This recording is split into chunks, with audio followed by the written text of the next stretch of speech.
it's people who put together charts have a way of making them look much more complicated than they are. But this is a very profound and very straightforward way of representing the problem of adding debt to debt and continually bailing out institutions, individuals and governments.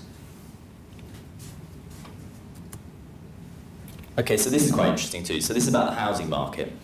I know I'm sort of diverging, but this does all relate to gold because it's effectively we're talking about gold as a flight to safety investment and why do you want to be invested in it?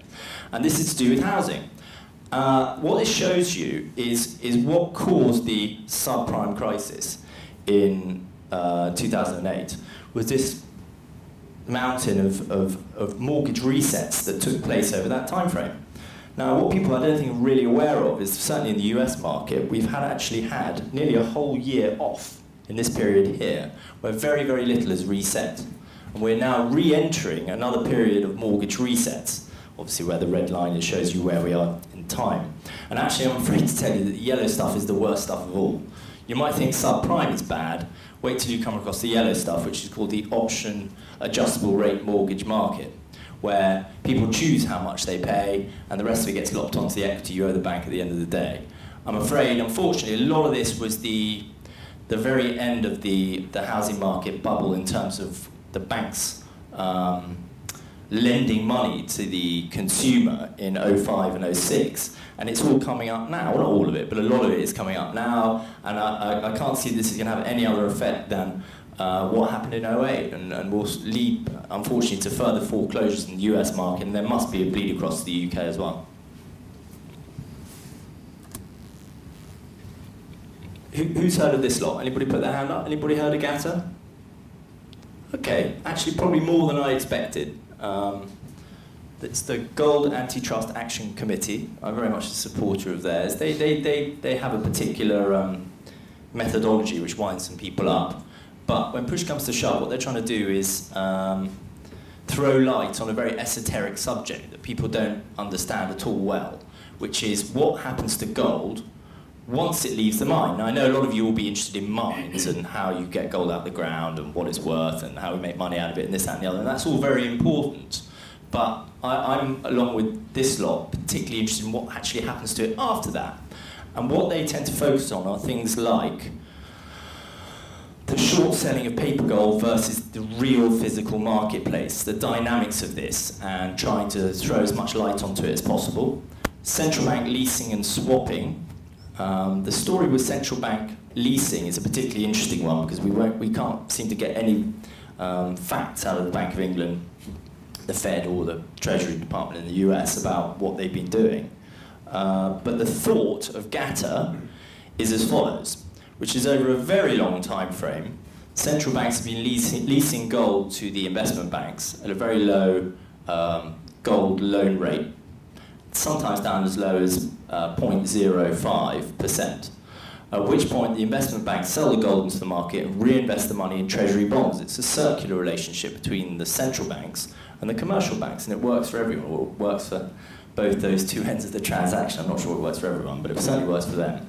And the issue is, at some point, there is going to be a genuine custodial problem, particularly as for 80 years, or actually a bit longer than that, New York and London have custodied everyone's gold. That's just been the way it's been. You know, that's where everything is held. I think we're in a bit of a new world now where sovereign nations are rather keener to repatriate gold reserves. In particular, Hong Kong have built a large bullion storage facility in Hong Kong airport, and they're endeavouring to get a lot of custodial business into it for Asian nations, and it makes perfect sense that they should do that. But both GATA and those of us that are supportive of what they're doing are keeping a very close eye on where the gold is above ground as opposed to underground. And look, I just think it's something you should be aware of. If you're not aware of it, maybe do a bit of research, look them up on the internet, see what they're saying. You may agree with it, you may not. Either way, they are performing an important role, and they are a not-for-profit operation. They are there genuinely trying to simply unravel this subject and throw more light onto it. I'm afraid we're into some serious charts now.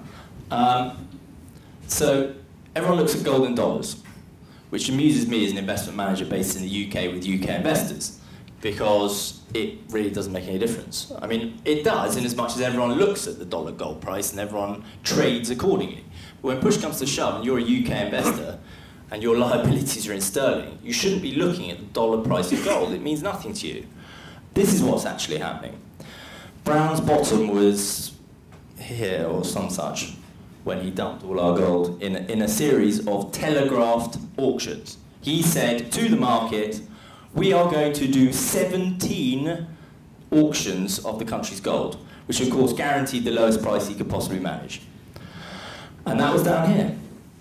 This, of course, is the euro. I mean, the two things look very similar, which the reason I made the point is that everyone going on about the euro at the moment, and clearly the eurozone has some very serious problems.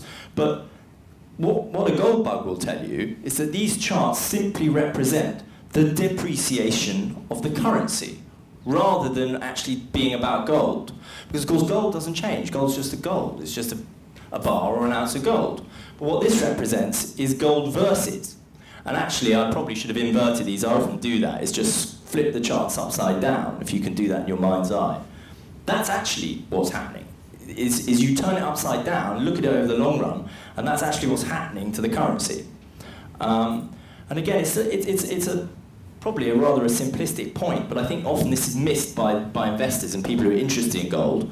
They simply look at dollar gold, what's happening to that, and of course, particularly as exchange rates are so volatile at the moment, they're moving all over the place. You really need to know what's happening to gold in sterling, or gold in whatever currency your liabilities are. I'm sure some of you do have liabilities elsewhere. Just getting flagged up that I'm carrying on too long like usual. This is a very minor little point here, which is about the gold price and the dollar index. Of course, the correlation broke down yesterday, so this is now doesn't look quite so good, but I'm going to tell you about it anyway, which is, historically, the dollar goes down, gold goes up. Well, in the last month, which is just the far end of that chart there, you can see that actually, when the market went down 9.9% in the day, or intraday rather, the gold price went straight up. And this is definitely a change and serves to reflect the fact that people, particularly in Europe, I think, with what's going on there, are starting to think quite seriously about cash. What is cash? What isn't cash? And should I have all my cash in paper cash? And obviously the answer is no. At the very least, I should have a small part of it in gold. Just have a quick look and see if there's anything particularly relevant, and then I must offer myself up for questions. Yeah, one more point. This is the last one. This is probably an optimistic view of a gold bug, which is the gold price in white over 10 years, and that's actually the bull market in the NASDAQ in red. The point being is that over a sort of 7 to 8 year period in a secular bull market, you get a stealth phase, which is where the market professionals and the people that really understand the market are in. And you make quite good money. You know, it's done perfectly nicely, and gold's been up every year in dollar terms every year for the last 10 years, and everyone's done pretty well out of it. And then we had a nasty sell-off here, which you can see also happened to the NASDAQ when you put the two charts on each other. But the point is the fact that should this follow, at least in a similar way, we are now entering the stage at which the public get interested. And I can assure you that if you think the tech bubble was big, wait till the population catch gold fever again. You know, historically, when human beings get gold fever, it's something to behold. And although everyone got tech fever for a period of 3 or 4 years, I would tend to suggest that if paper currencies globally start to come under serious stress, I think that you'll find that this white line will actually outperform the red line.